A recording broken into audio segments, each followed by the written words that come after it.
como decíamos al principio del programa, uno de los temas centrales es lo que pasa con el presupuesto esta semana, que viene de tener un debate importante, álgido, picante, en la Cámara de Diputados. Y para mí uno de los protagonistas centrales de ese debate fue Pablo Giuliano, con quien tenemos el gusto de charlar, el diputado de Provincias Unidas. Pablo, muy buenas noches. Joaquín Mújica Díaz y Mariano Wendel te saludan aquí en Ecomedios. ¿Cómo andan, chicos? Buenas tardes. Muy bien, gracias por atendernos. A ver, lo primero que se me viene a la cabeza, después de ese cruce que tuviste con Venegas Lynch, ¿tuviste oportunidad de hablarlo con él después, posteriormente? Porque primero que te volviste bastante viral con eso, pero más allá de eso me parece que fuiste muy contundente con lo que le planteaste con esta cuestión me parece que están queriendo hacer un poco de trampa, ¿no? No volví a hablar con nadie después de la sesión. El momento de la sesión no, como yo lo había advertido, ahí falta una pieza que en realidad se viralizó el final del cuento, ¿no? El principio del remate, tal cual. Claro, lo que se viralizó fue el remate, tal cual. El comienzo fue que en la labor parlamentaria yo advertí, digo, si vamos a votar capítulo por capítulo, va a ser un problema porque un montón de diputados quieren votar en contra algunos artículos y dejarlos que marquen el voto. Yo qué sé, algunos por el tema en particular, algunos porque no estaban de acuerdo con los montos, otros porque lo que fuere. Bueno, lo planteo en la labor, no logramos un consenso o un acuerdo.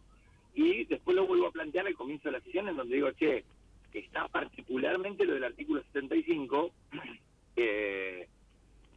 me parecía que el sentido común indicaba que lo tratáramos artículo por artículo. No quisieron, impusieron de vuelta a la mayoría y terminó pasando esto. Cuando, antes de que se tratara propiamente el capítulo 11, del cual votamos en contra, digo porque en un montón de lugares, no en un montón, pero en varios puntos, en las redes preguntan, bueno, ¿cómo votaste? O sea, diste un discurso por este punto y después te abstuviste. No, nosotros nos abstuvimos en general del presupuesto y en particular voté en contra del capítulo 11, es decir, ese pitch que se está viendo, yo voté consecuentemente con lo que dije, digamos, ¿no? Esto como para aclarar disipar cualquier duda. Sí. Pero dicho esto, también fue, faltando 2 o 3 capítulos, que le planteo esto porque querían hacer trampa metiendo otras cosas que no tenía el capítulo 11, como eran el pago de los fondos que la nación le debe a la ciudad de Buenos Aires y el presupuesto nada más y nada menos que del Poder Judicial, que depende de la ejecución que realiza el Consejo de la Magistratura. O sea, unos genios. Por eso me salió de adentro que sos un campeón de la ocurrencia. O sea, pero tu enojo, pero Pablo, tu enojo es porque entendiste que querían hacer trampa, o tu enojo es en definitiva porque vos en un momento de ese relato decís no se metan con la plata de los discapacitados, ¿no? Por una cuestión conceptual de lo que estaba proponiendo la Libertad Avanza.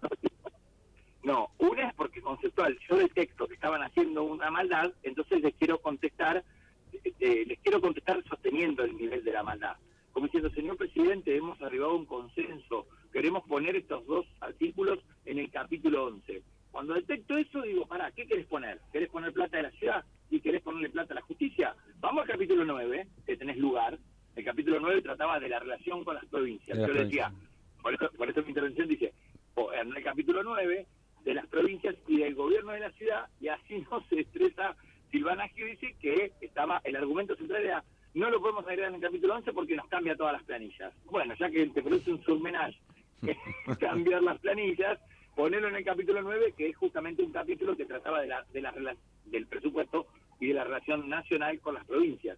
Entonces, le contesto de esa manera. Como me empiezan como a hacer alarde, es que se produce esta contestación como diciendo, no, ustedes se creen que no nos damos cuenta, que nos vamos a venir a dejar hacer trampa y nos van a venir a meter estos temas acá.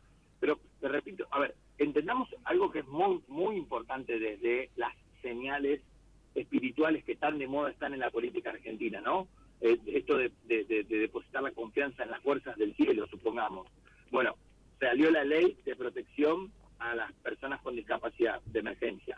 Salió la ley del presupuesto universitario. Se la vetó, volvimos a insistir, la quisieron meter por la ventana con mayoría haciendo trampa y se volvió a caer. me parece que tienen que escuchar que las fuerzas de la realidad le están gritando que no se puede meter ni con las personas con discapacidad ni con las universidades. Ahora, Pablo, ¿hasta dónde pensás que puede ir el gobierno con esta desobediencia de aplicar lo que se sancionó en las dos cámaras del Congreso? No sé, a mí ya me queda que pensar que nosotros lo único que nos queda ir a la Corte Interamericana de Derechos Humanos, a la Haya, ya no sé dónde más.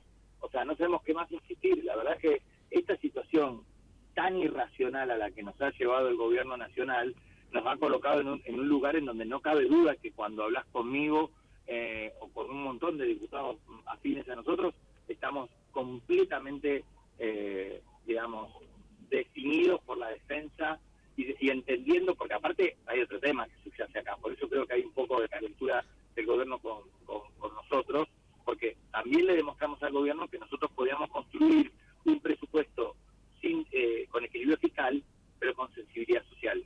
Y ellos dicen, bueno, la sensibilidad social es el engendro del populismo. No, ¿sabes dónde está el engendro del populismo? En que te quedes hasta las 3 de la mañana repartiéndote cargos con la Libertad Avanza, ¿sí? Con el Unión por la Patria, perdón, a las 3 de la mañana fijando los auditores a contrarreloj. Yo estoy convencido que... Auditores que juraron, ¿no? En las últimas horas. Exactamente. De una velocidad, un entendimiento, es decir, aquí es una palabra horrible, pero que es bastante gráfica. En las fauces de la tierra, en donde nace la grieta, nacen los libertarios y los que están unidos por la patria. Entonces, déjense de cortar, muchachos. O sea, se quedan hasta las 3 de la mañana para poder atender este tema y no pudieron ni siquiera construir un intento de presupuesto. O sea, me parece que el árbol le escapó el bosque. Y la verdad que, bueno, ahora lo que estamos viendo en el Senado, yo lo estoy siguiendo con bastante atención, me parece que fue nada más y nada menos que el efecto de retrasar la agenda de la reforma laboral, sumado al hecho de que van a tratar de ver cómo acomodan lo del capítulo 11, pero necesitan el titular de que el presupuesto está aprobado, y eso me parece que está bien. Pablo, ¿cómo andás? Mariano Wender te saluda. Hola Mariano, ¿cómo estás? Todo bien. Te sumo respecto a ese tema que vos justamente estás ahí introduciendo respecto a cómo, bueno, se reflejó todo lo que pasó en aquella madrugada en la Cámara de Diputados, en el Senado, pocas horas después. Pareciera ahí que esta nueva etapa parlamentaria la segunda mitad de mandato de Milei empezó bastante accidentada en estas cuestiones que vos estás describiendo. ¿Por qué crees vos que el gobierno ahí en términos generales, digo, no específicamente con el presupuesto, por qué el gobierno crees que se envalentona y, bueno, trata de llevar su agenda todo lo posible hacia adelante con la nueva relación de fuerzas en el Congreso? Digamos, ¿hay algo que le está faltando de lectura política al gobierno para poder tratar parlamentariamente todos estos proyectos de otra forma? Bueno, pasa en general en la vida, cuando vos te topás con un triunfo y no estabas preparado para ello, te pasa estas cosas. Es decir, vos me dirás, bueno, pero en líneas generales, esta es la regla del 2023 para acá. Puede ser, sí, puede ser que esa especie de amateurismo, por así decirlo. Yo no me quiero mofar, porque en realidad lo que digo es que para mí me gusta ir al fondo de la cuestión. Yo siempre dije que a pesar de que el gobierno se había topado con un triunfo electoral, siempre tenía todo en falsa escuadra. Y me refiero a, por ejemplo, voy a ser bien puntual. ¿Cómo podemos estar tratando una reforma laboral y el presupuesto y después estar dando vuelta el fantasma de una reforma tributaria? ¿No tendríamos que cambiar primero los tributos que impactan en el presupuesto y sobre esa base ver cómo reacciona la economía y después meternos todos de lleno en una reforma laboral? Me parece que ese sería el orden. Como obviamente a mí me toca el rol de opositor y al gobierno de oficialista, tenemos que atenernos al orden de prioridad que el gobierno fue encontrando. Pero a mí me parece que está roto ese orden, esa prioridad. Después, me parece que faltan elementos arriba de la mesa. El gobierno te plantea un presupuesto en donde faltan un montón de actores que son claves en la reactivación económica. Yo te entiendo esta cuestión, este fanatismo por ahora de volver a la Argentina minera. Pero a ver, yo tampoco voy a caer en el engaño de decir que la minería no produce trabajo. No, produce trabajo en determinados sectores y segmentos. Por supuesto hay toda una cadena que está atendiendo y mirando de cerca esa reactivación de esa actividad. Yo celebro todas las actividades. Celebro eso, celebro Vaca Muerta, pero a mí me da la sensación que el gobierno es monocromático. Busca tener razón y solo tener razón en los segmentos que quiera atender. Yo no encontré en todo el presupuesto una sola política pública de incentivo para las pymes, que son, a mi humilde entender, las grandes protagonistas a la hora de reactivar el empleo en blanco, la contratación y la producción. Son aliados estratégicos. Este gobierno los desecha, los pasa por arriba y dice, bueno, cuando se ordene la macro, a estos les va a llegar y les va a decantar. Bueno, para mí era al revés. Entonces, por eso digo que hay prioridades que tiene rotas el gobierno. Y después no te termina de decirle al argentino de a pie que se está rompiendo el lomo y que el mes se le termina en el día 15, cuáles son las motivaciones del propósito futuro de esta Argentina. Por eso es que no se entiende que se meta con las personas con discapacidad y que le siga pegando cada vez que pueda a las universidades. A ver, los modelos políticos que siguen Milei, Estados Unidos, Israel, no destrozan el sistema de transferencia científico-tecnológico hacia lo económico. Al contrario, lo nutren, lo atienden. Israel destina muchísimos fondos en la ciencia, en la tecnología, en sus universidades. Son de punta, es altamente competitivo en ese área. Yo entendería entonces que Milei diga, no, yo voy a cuidar esto y voy a también cuidar las grandes inversiones. Bueno, podría evocar un modelo de Israel. No lo hace. Todos los modelos se quedan en el intento. Es increíble, tenemos un presidente libertario que todavía no nos ha girado ni un boceto de intento de reforma tributaria. Y cae en la trampa de hacer lo mismo que hacía el kirchnerismo, que era amedrentar a los gobernadores a fuerza de ATN.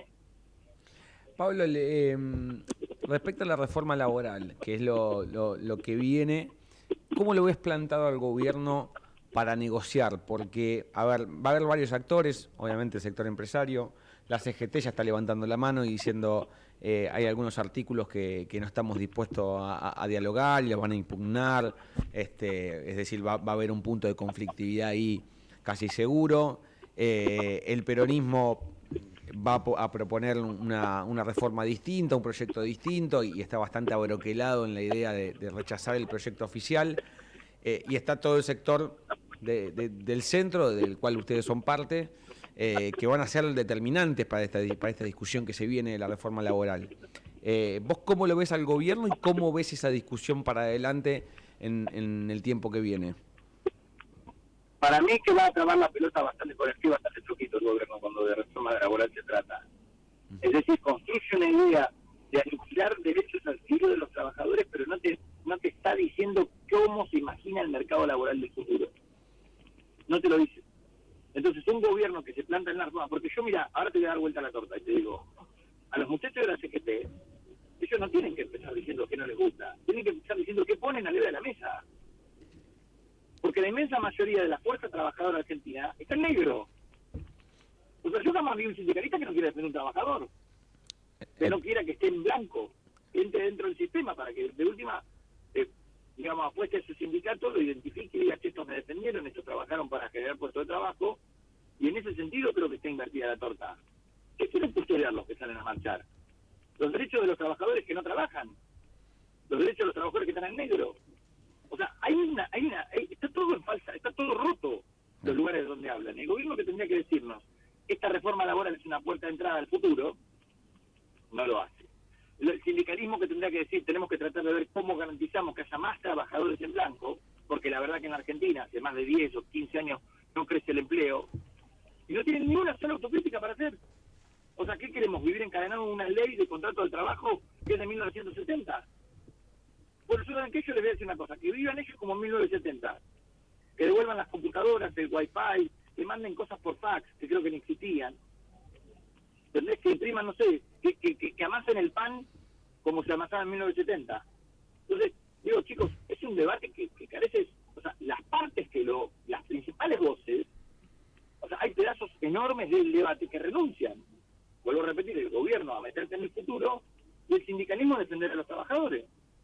Entonces, vos decís, nosotros desde este lugar en el que estamos, que no nos identificamos en estos dos falsos polos, porque vos fíjate que con este minué, el cambio de la reforma laboral, de que te hago una marchita, de que vengo para acá, de que vengo para allá, lo siguen pagando los laburantes, con la pérdida infernal de puestos de trabajo que sigue habiendo, por la retracción que hay en la economía, en la microeconomía, o en la economía que el presidente no puede detectar o dice que solo está atada al crecimiento de la macro.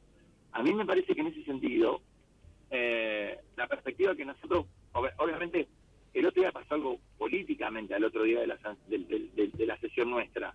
Cuando el gobierno dice el dictamen está abierto y lo tratamos en febrero, te está diciendo me importa poco esto ahora.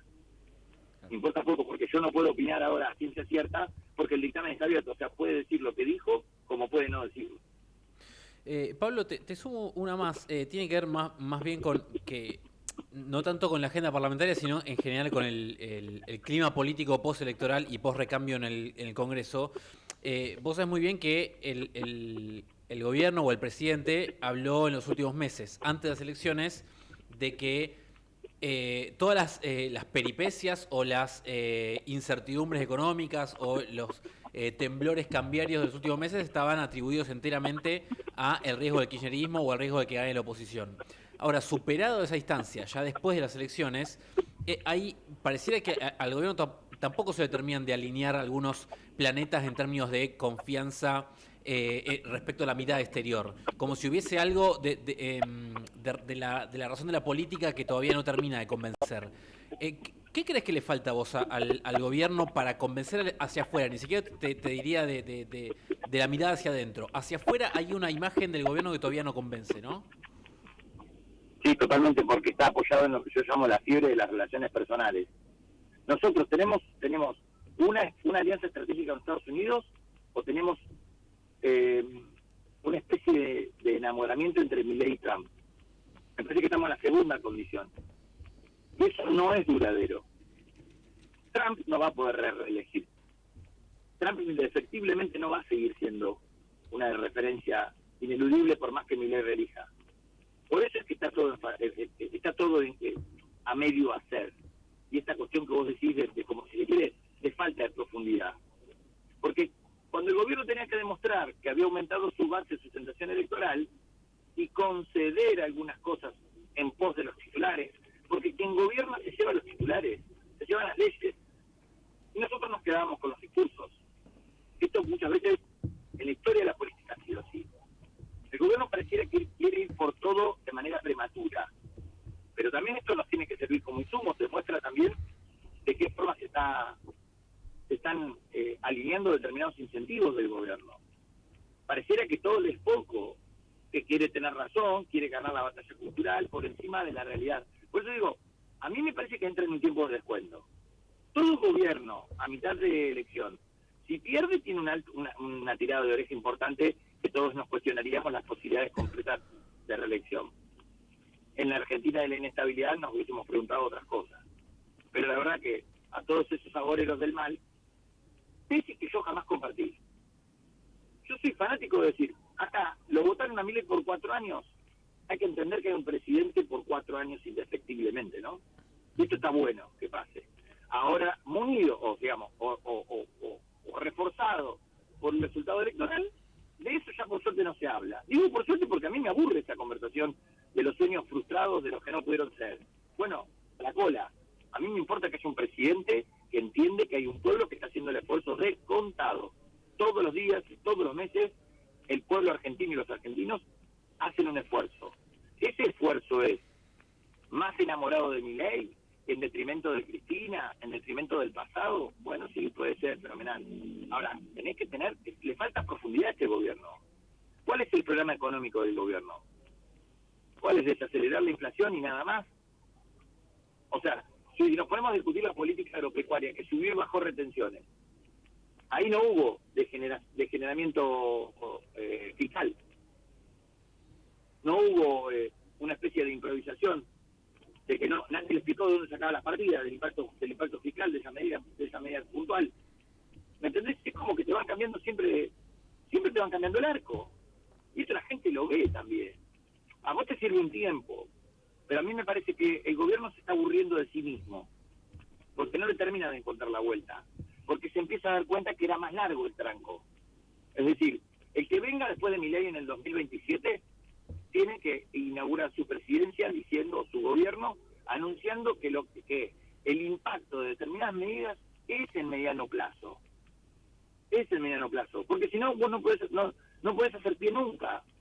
Es decir, la inflación baja, entre comillas baja la inflación, porque las tarifas no paran de aumentar.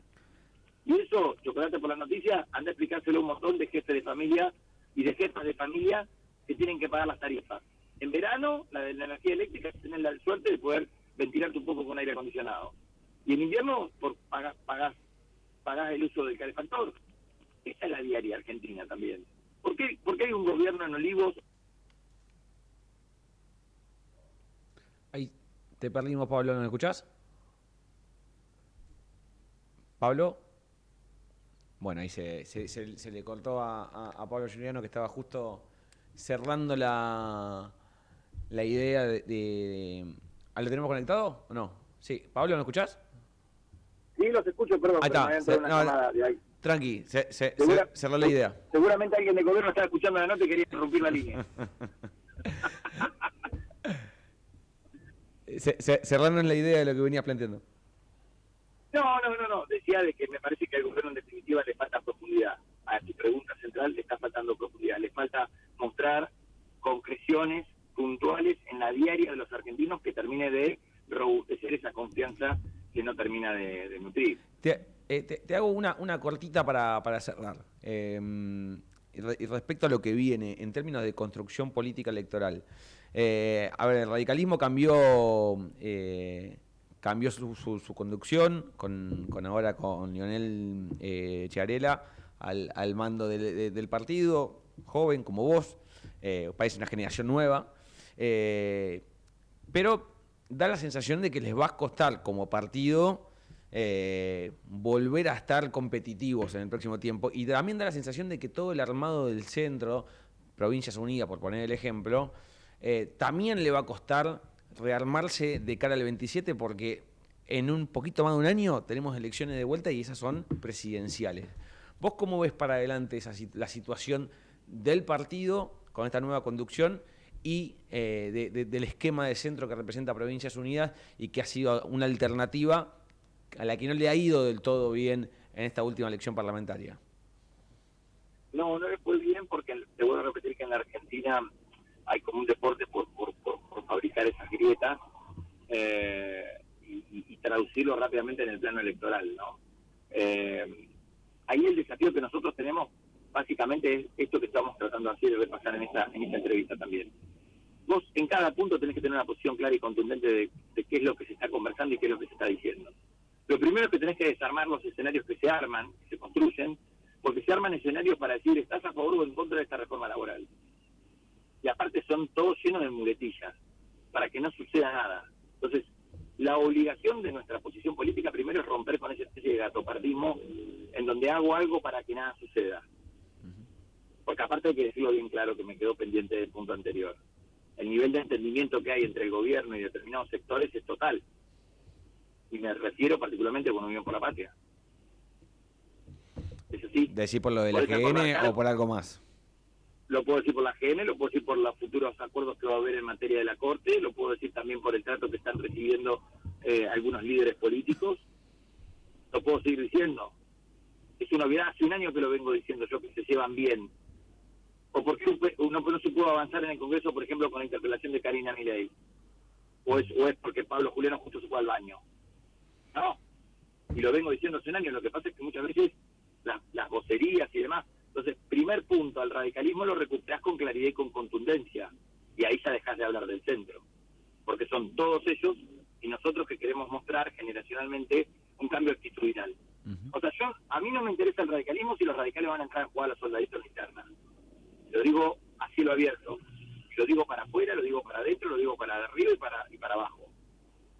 Si un partido político se pone a jugar a los soldaditos de la interna, está perdido. No solo la sociedad, un montón de nosotros no lo vamos a estar mirando. Si el radicalismo es suicida y se pone a jugar a la interna, no cuenten conmigo, con un Chiarella y demás. Leo se suma acá a la presidencia del partido a nivel nacional porque está al borde de la extinción del radicalismo. O sea que el desafío que estamos tomando generacionalmente tiene que ver con otra cuestión. No es con el tapicaje, ni con el rabillo del ojo tratando de ver cómo nos acomodamos el año que viene, en el 2027 o el otro año, ¿no? Entonces, ¿qué quiero decir? Nosotros lo estamos asumiendo con típico como pasaba, como le tocó a Scaloni. ¿Se acuerdan que hasta Maradona lo puteaba? Y nadie esperaba que Scaloni pudiera sacarte campeón. A nosotros con Leo nos va a pasar lo mismo. Nadie tenía fe, ¿no? Y ahora... Está bien, a veces la fe te hace lidiar con la expectativa de otro que está puesta en el pasado. Con Leo nosotros tenemos puesta la expectativa en el futuro, de que un partido político empiece a hablar. Por eso que yo digo, ¿cuál es la mirada de cómo te imaginas la matriz del trabajo dentro de 15, no más, porque más es ciencia ficción, 10 y 15 años, para salir en una transición, en una ley que nos permita generar más puestos de trabajo? Fin. ¿Cómo voy a tener algo en contra de los trabajadores? ¿O cómo voy a tener algo en contra de la fuerza que se organiza para proveer para que estén mejor los trabajadores? Entonces, definí qué querés decir. No te quedes con qué bueno que sería, nosotros queremos colaborar con la ley de mi ley. Yo no quiero colaborar con mi ley, yo no hago política para colaborar con otro. Hago política porque creo que tengo que defender. Hay un modelo que ya están llevando a cabo algunos de mis amigos del partido que ha sido revelador en un montón de temas. La agenda de seguridad de Santa Fe ha sido reveladora. ¿Quién la puede discutir? ¿No era que le faltaba sangre a los radicales? Bueno, vayan a ver qué pasó en Santa Fe en materia de seguridad. Cómo se dio vuelta. Y no es que se dio vuelta solamente porque pusieron dos focos en la esquina. Hubo un paquete de leyes que fueron aprobadas por la legislatura, reformas profundas. Pasamos a ver cómo encaramos la transición energética en Jujuy con el litio o con las celdas de paneles solares. Vayamos a Córdoba a ver cómo el Estado, cuando está presente en infraestructura, cualquier bonaerense del norte de la provincia de Buenos Aires, cuando cruza Córdoba, que va a veranear o que se va a tomar unos días ahí, el impacto es total, es salir de la Alemania comunista para entrar a la Alemania occidental. Y bueno, pero eso pasa hoy. Entonces, acá tenés a Patricia Bullrich con las botas de goma, jugando a hacerse la superheroína de los productores agropecuarios, y no puso un solo mango en el presupuesto para los productores agropecuarios porque gobierna Kicillof y la telenovela que tienen. A nosotros que nos importa. Entonces, ¿cómo vamos a recuperar el radicalismo? Diciendo las cosas en claro. Si no te gusta decir las cosas en claro, quédate en tu casa. Y si no tenés ganas yo le digo camorrear, porque ya que estoy con todos los términos lunfardos, en definitiva se trata de eso. Si vos no tenés ganas de pelear por un modelo, ahora, ¿quién quiere votar a un radical que quiere ir de acuerdo rápido con otro partido político? ¿Para qué? ¿Para que siga para conseguir laburo? Mirá, yo estoy diciendo esto y muy probablemente se me termine el hilo del carretel en 2 años. ¿Y a mí qué me importa? Si yo no nací diputado nacional. Lo que sí tengo que entender es que quiero representar algunos temas puntuales que impactan en la provincia de Buenos Aires, que van a impactar en la nueva Argentina, que van a impactar en la nueva agenda. Si estamos en este camino con Leo Chiarella, Leo es intendente, tuvo un valor inmenso y prematuro, digo yo, porque él ya combatía el narcotráfico en Venado Tuerto antes de que Maxi Puyaro llegara y diera vuelta como dio vuelta la provincia de Santa Fe. O sea, de manera prematura lo de Leo es doblemente importante. Segundo, fue reconocida su gestión en términos de modernidad. No es que solamente pudo hacerse el guapo con el narcotráfico. No, gestiona de calidad, transforma a los pueblos, un pueblo importante y pujante como es Venado Tuerto. Entonces, que el radicalismo se haya apoyado en él por un descuido, no porque estén apostando a nosotros. O sea, son muy pocos los que creen en nosotros, y lo digo con un nosotros generacional. Entonces, hay que aprovechar, si se quiere, ese descuido, como en su momento se tuvo con Scaloni, para por lo menos traerle un resultado importante a esta marca que estaba al borde de la extinción porque no se animaba a opinar y se largaba a llorar en la puerta del Congreso porque se le caían las leyes a Milei. Pablo, gracias por la charla, contundente todo, pero esta última respuesta sobre todo, y suerte en la relación con Venegas Lynch para lo que viene. Pobre Berti, la verdad que se comió un rosario de sutiles puteadas, pero que me parece que hacían falta porque la trampa no te lleva a ningún lado, la trampa no tenía ningún sentido. Eso era, ¿sabes qué? Eso era ensañamiento lo que tenían. Están ensañados con la universidad y con las personas con discapacidad. Vos sabés, me han escrito un montón de padres, madres, abuelos y abuelas que crían, que llevan adelante, que la están peleando. Un montón de gente que votó a Milei, eso yo no lo puedo explicar, pero y estos van y se meten. Vos sabés lo que debe ser pasar la fiesta ahora con todo lo que está, y tener una criatura a cargo tuyo con discapacidad. No sean tan jodidos. Yo realmente, si los llamo en serio a recapacitar, en serio a sentarse, como se los dije cuando vino vinieron funcionarios del gobierno al Congreso para que en serio recapaciten que aparte, en definitiva, también nos descubrimos que lo que están haciendo es sostener un tongo chiquitito y por eso es que no permiten la adecuación de las partidas presupuestarias para discapacidad. Entonces yo no voy a bajar los brazos, no voy a dejar de defender a la universidad, a las personas con discapacidad y a la Argentina productiva que quiere exportar para tener más trabajo. Pablo, gracias por la charla. Chao, chicos. Abrazo grande. Ahí pasaba Pablo Giuliano.